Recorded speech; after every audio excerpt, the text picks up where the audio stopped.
نثار تیری چہل پہل پر ہزار عید ربیع الاول، سوائے ابلیس کے جہاں میں سبھی تو خوشیاں منا رہے ہیں۔ حضرات محترم، آقا علیہ الصلوۃ والسلام کا ذکر ہو رہا تھا اور ہو رہا ہے اور انشاءاللہ تعالی ہوتا ہی رہے گا۔ ہر زمانے میں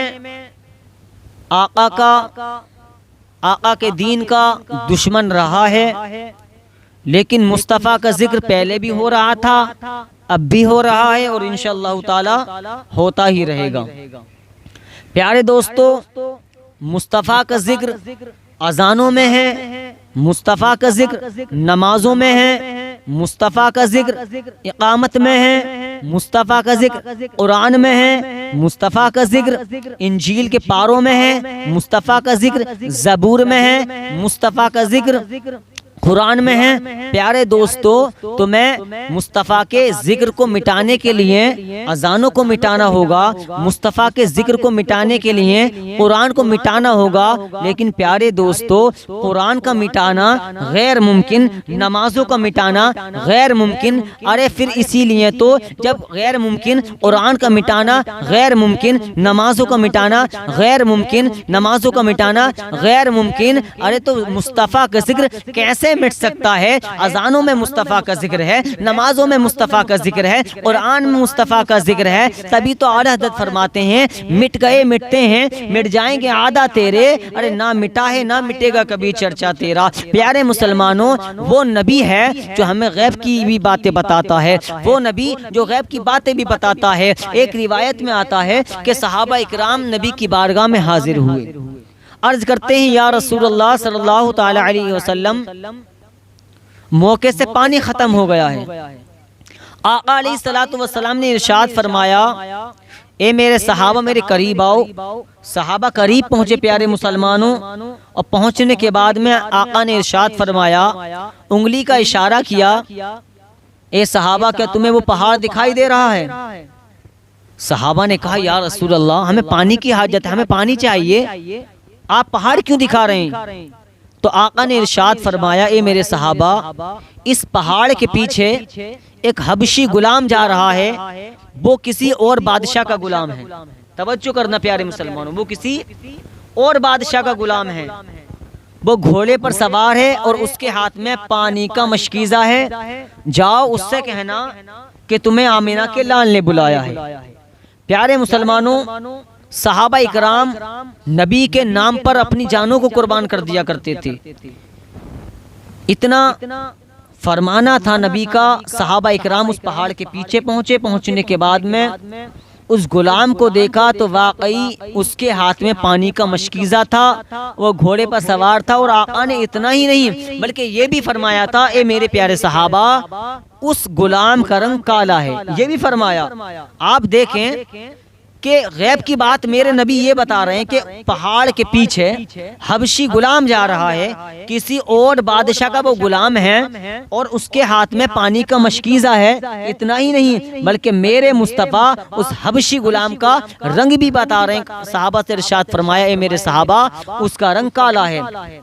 سرکار کی بارگاہ میں لایا گیا، لانے کے بعد میں صحابہ نے کہا چلو تمہیں آمینہ کے لال نے بلایا ہے۔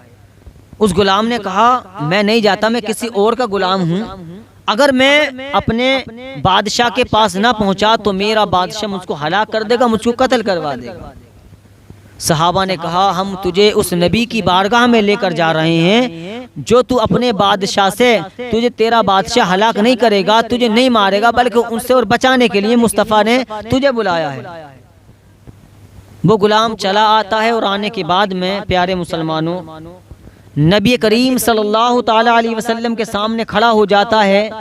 میرے آقا نے ارشاد فرمایا ہمیں ایک بیلا پانی چاہیے، ایسا سمجھے ایک کٹورا پانی چاہیے۔ تو کہا کیا کرو گے؟ تو آقا نے ارشاد فرمایا کسی کے گھوڑے پیاسے ہیں، کسی کے اونٹ پیاسے ہیں، کسی کو غسل کی حاجت ہے، کسی کو وضو کی حاجت ہے۔ کہا ایک کٹورے پانی میں کیا کرو گے؟ تو صحابہ اکرام نے ارشاد فرمایا، اے غلام، پانی دینا تیرا کام ہے اور پانی میں برکت کرنا یہ اللہ تعالیٰ کا کام ہے۔ اس غلام نے، اس حبشی غلام نے پانی دے دیا، اور دینے کے بعد میں میرے نبی نے اللہ کی بارگاہ میں ہاتھ اٹھائے اور عرض کرتے ہیں اے پروردگار اس پانی میں برکت عطا فرما۔ پیارے مسلمانوں، اس پانی میں اتنی برکت ہوئی، جتنے صحابہ پیاسے تھے سارے صحابہ نے پانی پی لیا، جتنے اونٹ پیاسے تھے سارے اونٹوں نے پانی پی لیا، جس کے گھوڑے پیاسے تھے سب کے گھوڑوں نے پانی پی لیا، جسے غسل کی ضرورت تھی انہوں نے غسل کر لیا، جسے وضو کی ضرورت تھی انہوں نے وضو کر لیا۔ لیکن قسم خدا کی جب اس غلام نے اس پانی میں جھانک کر دیکھا تو تعجب میں پڑ گیا، پانی جتنا مصطفیٰ نے اس حبشی غلام سے لیا تھا پانی اتنے کا ہی اتنا تھا۔